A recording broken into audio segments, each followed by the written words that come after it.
Good afternoon. Welcome to this evening's CPD on measuring progression within the arts, particularly looking at how progression looks like within the arts and how we assess creativity effectively within our subjects.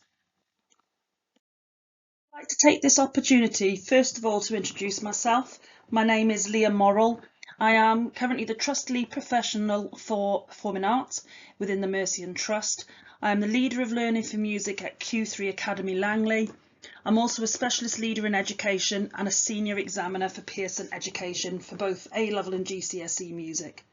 I've accrued 22 years of teaching in secondary schools within the Midlands, particularly more so in the Birmingham area rather than Sandwell.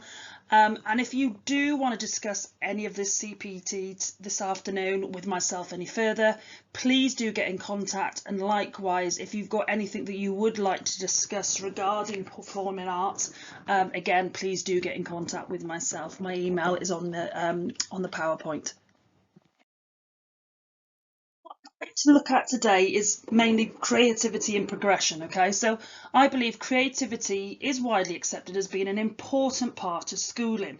Okay, everybody wants art to take place, everyone wants drama to take place, everyone wants dance, everyone wants music. Okay, yet there are very many different viewpoints about what progress looks like in our subjects. And if you actually go into a lot of the nitty-gritty, there's a lot of disagreement on whether or how it should be assessed and what ways are best to record and track progress within our subject, or even so how robust the data and evidence is. As we all know, it's very subjective, our subjects. So the aim of the session this afternoon is to look at what underpins and defines progression of creativity. So, for example, what does creativity look like? How do we know our students are making progress? And where progression isn't always straightforward, how do we know that they are actually making progress? I want to also look at some practical suggestions as to how creativity can be assessed in schools. So how can we be assured that assessment between the teachers and each class is accurately recorded and it is a true reflection of a student's ability? And if we look at these and have a better understanding of these, there will be two clear benefits of assessing progress in creativity and performing arts. And it will be that teachers are able to more precisely and be more confident in developing students' creativity. You'll back yourself in knowing that actually what you're doing is correct, but also students will become better able to understand what it is to be creative and how to develop their own practice. And throughout this, you'll see a greatly likelihood that students will then be able to display a full range of their creative skills in a wider range of contexts within our individual subjects. What is the creative challenge within performing arts? Okay, so first of all, want to look at progression.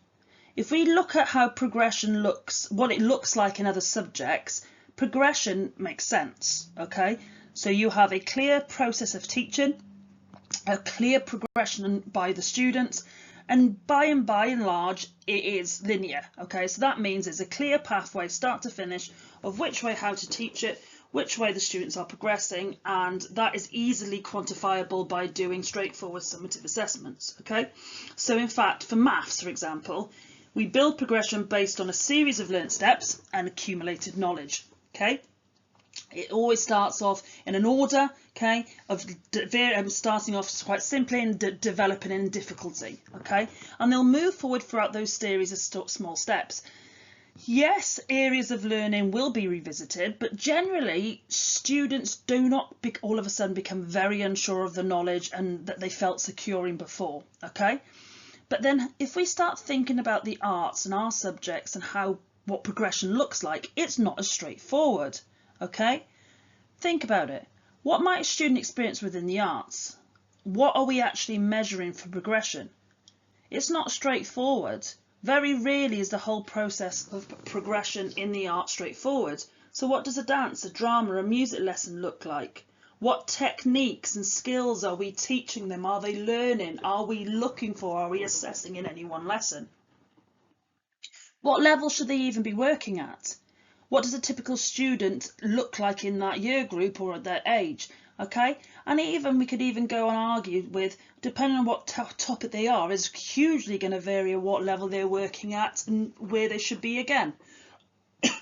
So if creativity is to be taken more seriously by educators and educational policymakers, we need to be clear about what creativity is within the performing arts. Okay, and I want to start off by looking at how progression is seen within our subject and how it's closely linked to assessment. Okay, so when we think about progression and assessment in all subjects, we first of all have to think about, well, how do we know if our students are progressing? Regardless of the subject, in order to prove that our students are progressing, we need some form of data and we need some form of evidence. Okay, and in order to get that, we need some form of assessment. So what sort of assessments are more useful than others? Well, it depends on what we're assessing. So we need to develop an approach to assessing which, yes, is both rigorous enough to ensure credibility, but user-friendly enough in our subjects to be used in a practical environment. Okay, so we go back to thinking, what does progression look like in the arts? I want you to take a moment to think about your lessons that you may have delivered last week or this week. Pick one that's recently fresh in your mind. What did progression look like in that one lesson? Okay, so I want you to think, just jot a few ideas down on a piece of paper near you. Think about, what was your aim for the progression in that lesson? What did you want them to achieve in that lesson? How did you know, choose a student for example, that that student was making progression? What told you that student was making progression? Okay, and I want you to think about that lesson and take it one step further. What is that progression from this lesson going to look like moving into next week and the week after and the week after? So how do you know that student is going to continue to progress throughout that one topic? So from now to the end of the topic or the cycle. Okay, and I want you to think about that student again. After they've completed that cycle of work, how do you know they're going to progress further between the topics again? Is their progression going to look like it's gone back again because they're using new skills and they're looking at new techniques? Or are you building upon the techniques used previously and the topic just visited? And this is where it becomes a bit more vague and a bit less linear in our subjects, okay? Yes, our curriculum needs to show clear progression and scaffold students' learning, but it is not so straightforward. Okay, so it isn't straightforward in the arts. Students often excel in one area or one topic, and then in a new topic they appear not to make any progress at all. Okay, sometimes they even appear to go backwards in their skills. For example, in recent music lessons, I've had students who are very able on the piano, and when we've looked at keyboard skills, they have excelled in that area. But when we change topics to something that they are less familiar with, let's say perhaps playing guitar and guitar techniques, their progression seems to even go backwards. And to a teacher that walks into that classroom and hasn't seen that student in the previous topics would argue that actually they are not at the level that the previous subject shows, the previous topic shows. Okay, it's not linear. It's unlikely, okay, as it is to enable students to reach their full creative potential if we try and force their learning into a tidy linear process or progression. Okay, our subjects naturally make them zigzag all over the place. Two diagrams, for instance, okay? In subjects with more linear teaching, there's a more tidy approach to progression, okay? And we're able to measure progress via tests or other forms of assessment. This becomes problematic in the arts as the journey is not linear, as we said previously.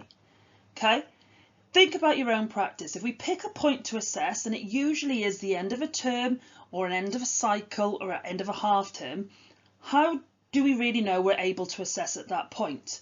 Are we just picking that point in time because because we've been told we need an assessment at this point? Or are we genuinely ready to assess at this point?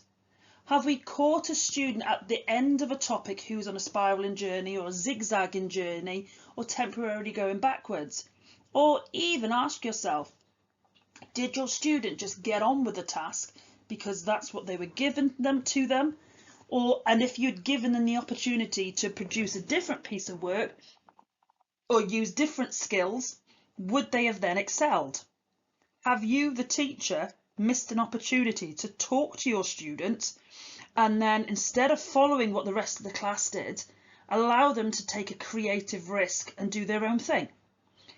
Or again, are we just assessing students just because the policymakers state that an assessment needs to take place because they've got a data drop or a data collection point? Creativity is not as tidy as maths, and it never should be. Okay, and when you think of that art, how fragile our creative process is, and actually how the confidence of a student can be completely destroyed by a judgment of a performance, it becomes dangerous. Excuse me. It would be fine if we could accept every child on their own unique creative journey, which we can facilitate and support and without assessing, but we can't do that in our subjects. We show progression, okay? We need to focus on the experience of being creative, okay, and less on the assessment. If we get this right, then the skills will follow. Allow these students to explore, and with that, give them the best opportunity to explore. Allow them to be creative, allow them to take creative risks, allow them to be diverse, okay? If they are, and they are allowed to explore, then we are providing that experience of being creative. But if they're not, and they're not being creative, they're not exploring, is it because the opportunities aren't there? Are we not providing the right opportunity, or are there other reasons that we can address? Okay? Are the students being helped to understand the creative process? Many a time that I've been in the classroom and I've seen students unable to progress, unable to move forward, is not because they are not creative, it's that fact they have lack of understanding on how to even start the process of being creative in the first place. It is our job to facilitate them and help them build the self-knowledge in the areas of being creative in the first place. And primarily, I do think it boils down to, does it bring the students pleasure and reward in being creative with our subjects? Are they being fed by the activity? Are we genuinely looking at our students and thinking, oh, about the topic and about what the skills we're trying to develop in our subject? Or again, are we just trying to create a one-size-fits-all model? So when we look at these questions and we reflect on our own practice, we start questioning our curriculum design, but we also start thinking about the time available on a weekly basis to the art subject. I don't know about you, but I quite often feel like we don't have enough time to do the work justice in our subject, and I do feel that every time we come to an end of a topic, it's very rushed. Okay, so we need to also think about how our curriculum design and our assessments are also intrinsically linked, but we're not going to talk about that too much today because obviously it's a different kettle of fish when we look at curriculum design, scaffolding and progression ladders. But I do want us to think about for future CPD and future PLC meetings is that under the new Labour government with Keir Starmer, I don't know whether anybody has seen, but they have set out a new vision for England's education system. Okay, and there is currently talk where creativity is to be put back on the front and centre of the curriculum. There's talk about updating the Progress 8 performance measures, okay, to include a pot just for the creative arts subjects, which will then encourage uptake to our subjects at Key Stage 4 and 5. So I do want us to think about this because inevitably that would lead to increase in numbers of statutory hours at Key Stage 3. Some schools are taught in a carousel. Some schools have had a reduction in their hours. Some schools even have less hours, say 2 years of Key Stage 3 before they move on to their Key Stage 4 curriculum. And I do think all of this is going to impact on our curriculum design and again how we are progressing, how we are assessing progression of creativity in the future. But I also want us to pinpoint and think about, actually, they've also announced that there's going to be a big drive and focus on oracy teaching. And it needs to be embedded in a reformed curriculum because speaking skills are vital for the modern workplace and driving social mobility, and that's one of the key things within the Mercian Trust. So watch this space. I do genuinely believe that performing arts is a big teacher of oracy. Okay, the way that students present themselves, they stand up in front of an audience, they speak, and their mannerisms and their body language. So watch this space. It may mean that there is going to be more drive and emphasis on creativity and less on these endpoints that we are fixated on assessing with summative assessment. Itself, there is 3 pathways for progression. Okay, and a combination of all 3 areas for progression to take place. So the first area is the technical skills. These skills are necessary for students to translate their intentions successfully. Okay, the technical skills within our subjects for them to be able to master our subject. The second area is the construction. Okay, the constructive stages. This refers to the knowledge of how all these components come together, both analytically when looking at other work, but also in the creative process when they're making their own work.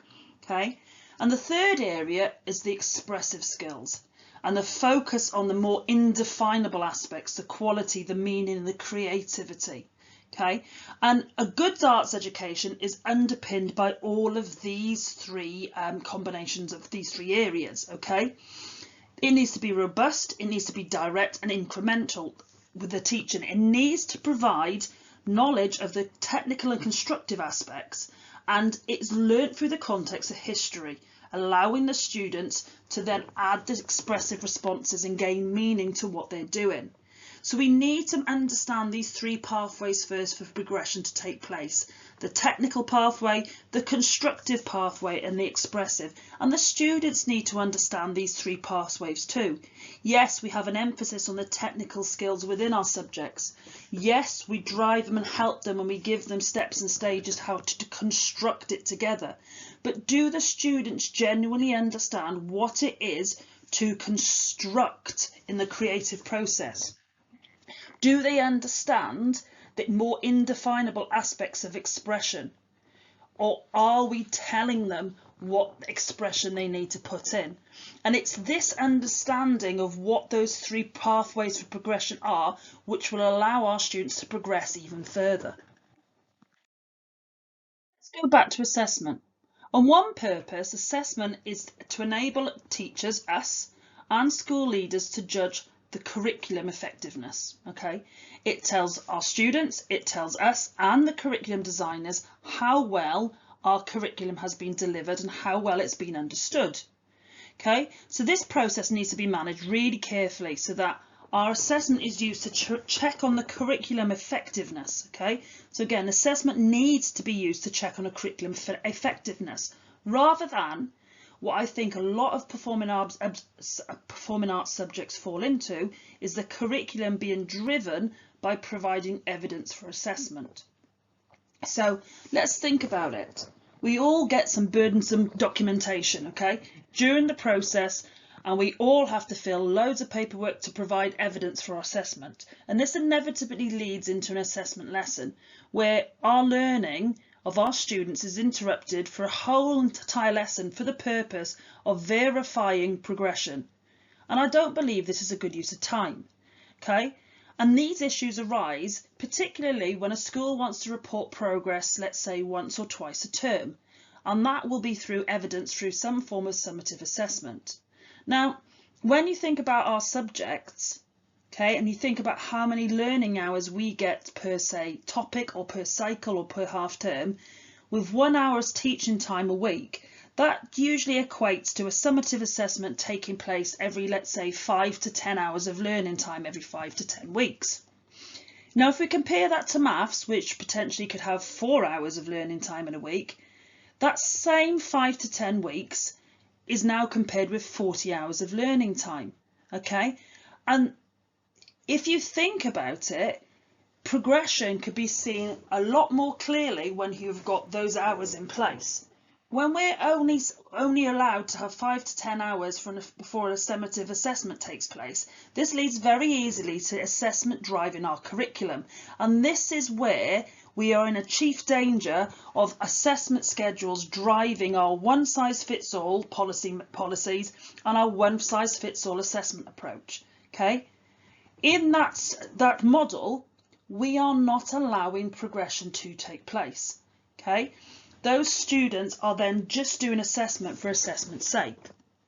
Now, I'm not saying we should get rid of assessment. Assessment is important and it is unquestionably the arbitrated value within schools. Okay, but it needs to be managed very carefully so that assessment is just used to check on a curriculum effectiveness rather than it just being evidence of an assessment. Okay, so think about it. Our summative assessments, yes, at Key Stage 4 and 5, the design of our curriculum and the summative assessments is decided outside the school by the exam boards. But at Key Stage 3, we, the school, have the option to design our own assessments and our own curriculum. So why do we choose to follow similar formats in the Key Stage 4 and 5 modes of assessment? Yes, we are working towards the students going into Key Stage 4 and 5, but are we providing them the opportunity to progress sufficiently enough to prepare them for that Key Stage 4 or 5? Or are we just, again, assessing for assessment's sake? Okay, we need to be more creative in our own approach to demonstrating progression, and that allows students to thrive to prepare them for Key Stage 4, not just to tick a box and assess them for assessment's sake.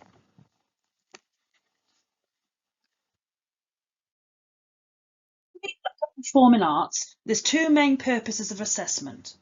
It's to help with the learning and to provide information on what has been learned, predominantly formative and summative assessment. Okay.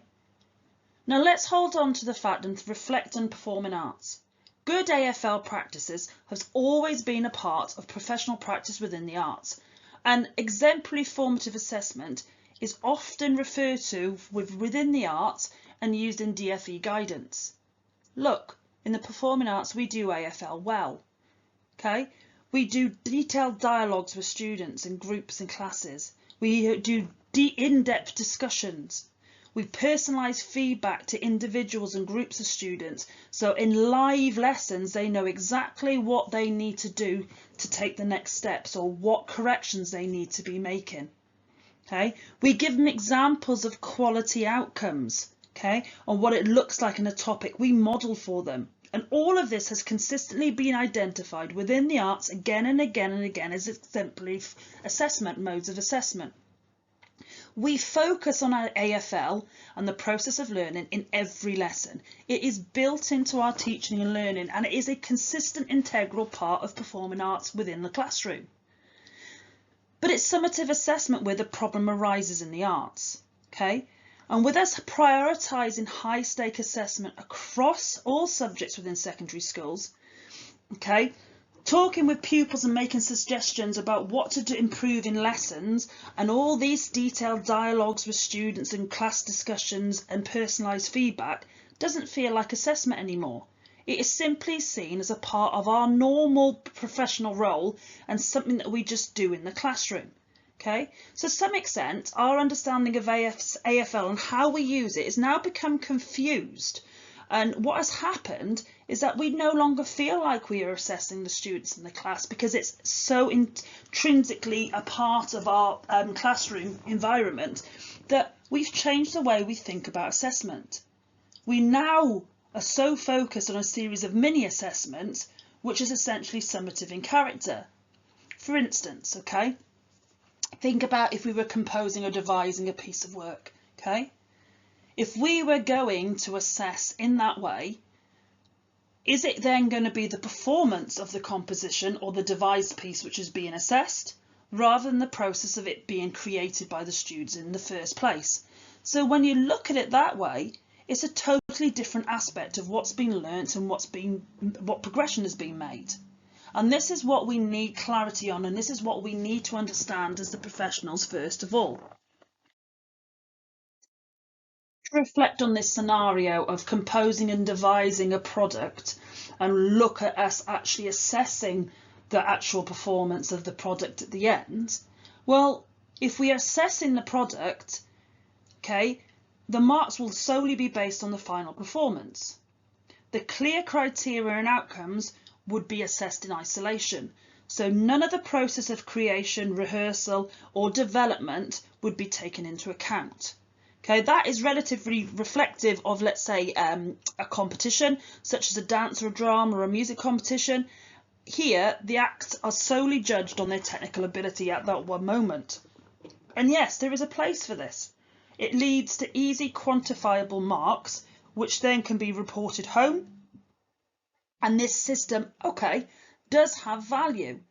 But if we look at the process on the other side of the spectrum focuses more on the learning process and less on the outcome, then self-reflection of the rehearsal process, the rehearsal logs, contributions, the learning, the whole process and lead up to the performance, it's all emphasised.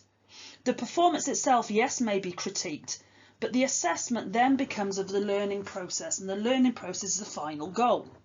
Okay, so assessing students on their process, if we think about it, is more realistic and reflective of true learning.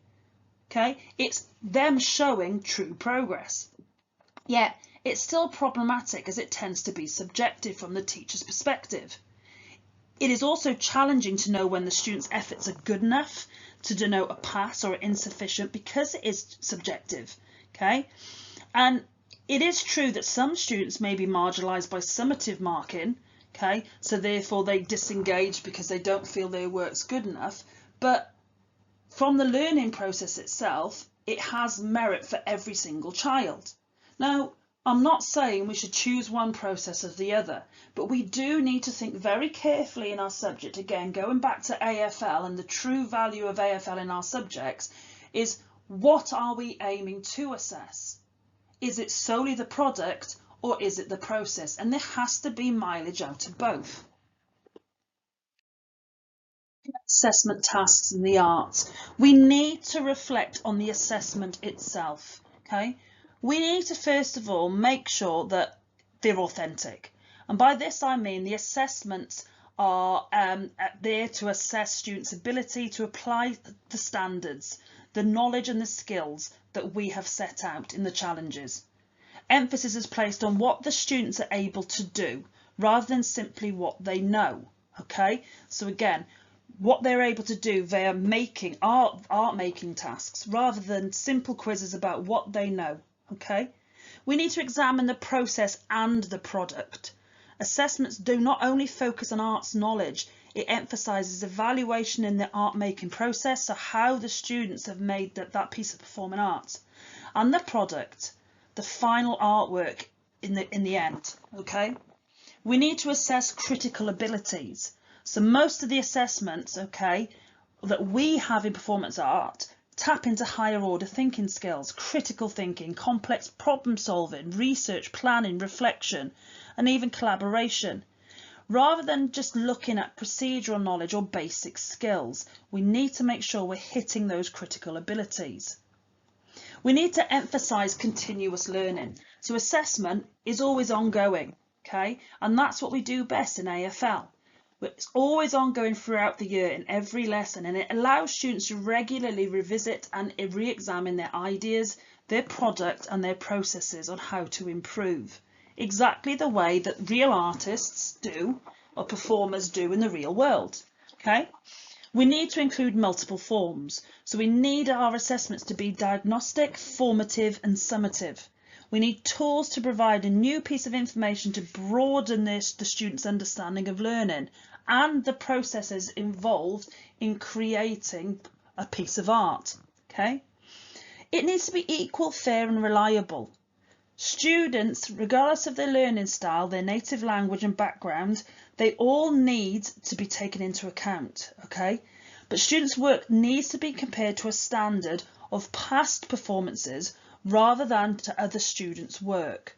Okay, tasks need to be accurately, reliably measured on what they claim to measure, and this is where us as professionals within the performing arts need to come together and support each other on understanding, well, actually, what is the standard of a performance? What should it look like at every single age group and step of the way on their journey towards Key Stage 4 and 5? And our assessments need to be clear and transparent, okay? Directions, materials, questions, tasks, they all need to be well ordered, allowing students to reach their full potential. That will allow students to know the how, what, where, why and when, and that will enable them to progress as far as they possibly can do. So let me remind you, evidence for assessment and progression takes many forms. We have audio recordings. Many of us record final products or processes. We have videos of students' rehearsals, work in progress, and even final performances. Draft notes and commentaries that students have written in the production process. And we have peer and self-assessment and evaluation throughout every stage in the process. We need to remember that evidence within the arts is just not statistical. And the same goes for our own assessments. Okay, level descriptions, I truly believe, are not best designed to use to level individual pieces of work. Okay, so although as the teachers and students are keen to know what progress is being made, giving every student's piece of work a level is counterproductive to how levels were intended to be used in the first place. Okay, it does not provide students with a clue as to what to do to improve. Another problem is that using levels in this way kind of inevitably results in some sort of distortion. For example, okay, if a performing project is quite narrow, it might only allow limited opportunity for a student to devise or compose a piece of work, and that result basically means that a student can't produce work that meets any requirements for a higher level. In fact, if we think about it, then the choice of the project has limited the grade available to the student. Instead, if we think about using individual criteria based on learning outcomes, then what's more likely to be helpful in showing progress is the use of these criteria applied within the lesson. Okay? Then what will have happen, combined with summative assessment data at the end of a unit, the knowledge and the wider range of students' achievements, both in the final product and the process involved in reaching that final product, will then be recorded, okay? And the creative process and the very part of our subject that we need to help students better understand and what it is to be creative and how to develop their own practical skills will progress further.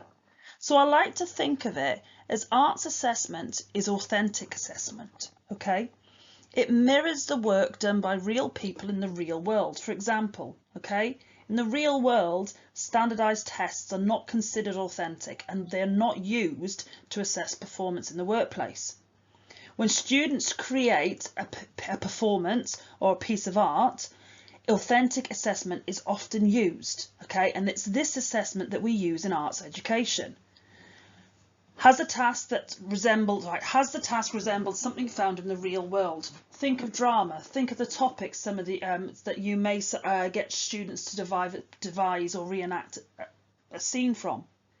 Do we encourage students to create their own solutions to problems rather than just using formulas or established procedures? Do we ask students to do the subject rather than regurgitate facts? And do we require students to integrate skills and knowledge, often from more than one content area? So we're asking students to draw on their own experiences and their knowledges from a vast range of areas to problem solve and create solutions. And we allow students to practice, get feedback, listen to advice, revise performances and products. And essentially, it's this authentic assessment that is utilised within our subject. It is a consistent, constant circular loop of performance, feedback, revision, performance, feedback, revision. This form of assessment not only allows the students' work to develop, but it evolves and it makes greater progress. And this is the key in arts education, AFL. like you to go away and take from today's session is to really reflect on your own practice within your own subject, okay? And I want you to think about what you do well. We enable students to gradually develop control over creativity and what they are producing. And by doing this, we provide practice episodes to support, consolidate and their procedural knowledge. We guide them through the learning process and we allow them to progress and grow. What we do need, though, is large amounts of practice time to enable students to develop their fluency, technical skills with confidence and creativity. That will enable our students to progress further, providing the opportunity to grow, to take those creative risks, to take away those ceilings of those one topic with that one mode of assessment fits all, okay? And we need to think about what we do best in the arts, and that's AFL, and being creative. By allowing our students to be creative, by allowing us to focus on the process of making and being creative, then the end product will be far greater than what it currently is if we do the one mode of assessment fits all. Now, hopefully you've enjoyed today's session. Again, if you would like to discuss any further with myself, please do get in contact with my email address at the start of this slide. And likewise, if there is anything else you would like to discuss with me, please do use my email again. Hopefully, I'll see a lot of you at the first PLC meeting, which will take place in a couple of weeks. Hopefully you've enjoyed today's session and I look forward to meeting many of you again. Take care.